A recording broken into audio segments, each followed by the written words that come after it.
اپنی ایک آنکھ کا ڈھیلا اپنی ہتھیلی پر رکھ کر حضور اکرم صلی اللہ علیہ وسلم کی خدمت اقدس میں حاضر ہوئے اور عرض کیا کہ یا رسول اللہ، دشمن کے وار سے یہ آنکھ نکل آئی۔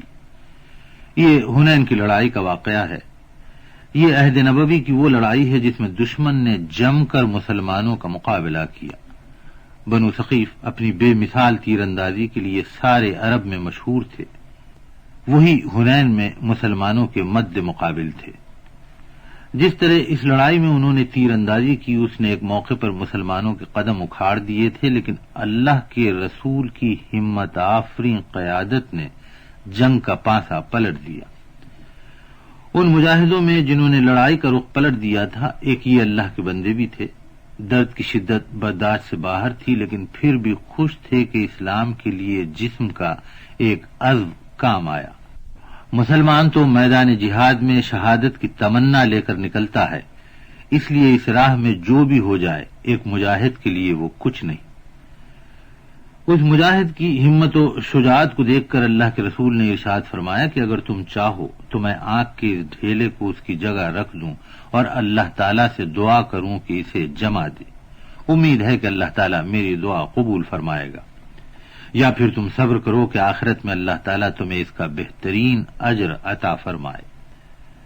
اسلام کی تعلیم شروع ہوئی تو صاف لفظوں میں بتا دیا گیا کہ ایک دن حساب کا آنے والا ہے، جو اچھے اور برے بدلے کا دن ہے۔ اس لیے دنیا میں جب بھی کوئی کام کرو یہ بات ذہن میں رکھو کہ روز حساب اس کی پوچھ ہوگی۔ اس عقیدے کا مطلب یہ ہے کہ آدمی محاسبے کے خیال کی وجہ سے سنبھلا رہے اور بری زندگی نہ گزارے۔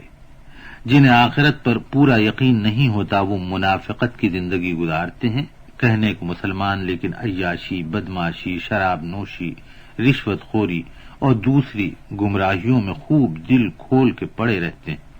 اب کوئی ان سے پوچھے کہ یوم آخرت پر ایمان بھی رکھتے ہو اور حساب کتاب سے بے پرواہ بھی ہو، یہ کہاں کی عقل مندی ہے؟ تو ایسے لوگوں کے پاس اس کا کوئی جواب نہیں۔ وہ اللہ کا نیک بندہ حنین کا مجاہد جسے رسول اکرم صلی اللہ علیہ وسلم سے کئی نسبتیں تھیں، آخرت پر اس درجہ پکا یقین رکھتا تھا کہ اللہ کے رسول کی زبان مبارک سے آخرت کے صلے کی بات سن کر اس اللہ کے سپاہی نے آنکھ کا ڈھیلا میدان جنگ میں پھینک دیا اور عرض کیا کہ یا رسول اللہ، مجھے اس دنیا کی روشن آنکھ سے کہیں زیادہ آخرت کا صلہ مرغوب ہے۔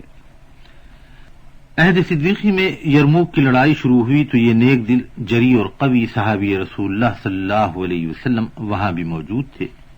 ایک آنکھ سے میدان جنگ میں داد شجاعت دیتے پھر رہے تھے کہ استیاب میں ہے اس لڑائی میں دشمن کے وار سے دوسری آنکھ بھی جاتی رہی۔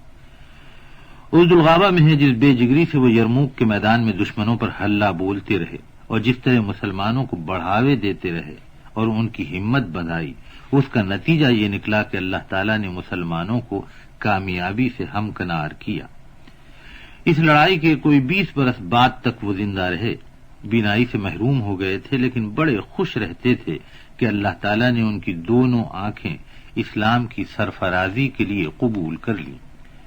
21 سال تک انہوں نے اسلام کی مخالفت کی، لیکن جب اسلام قبول کر لیا تو اس کے فدائی بن گئے۔ اسلام کے یہ فدائی حضور اکرم صلی اللہ علیہ وسلم کے خسر محترم اور قریش کے سب سے بڑے سردار تھے۔ قیصر و کسریٰ ان کے ملنے والے اور ان کی دوستی کے قدرداں تھے۔ حضرت نے انہیں نجران کا گورنر بھی مقرر فرمایا تھا۔ فتح مکے کے موقع پر اللہ کے رسول نے انہی کے مکان کو دارالامن قرار دیا تھا۔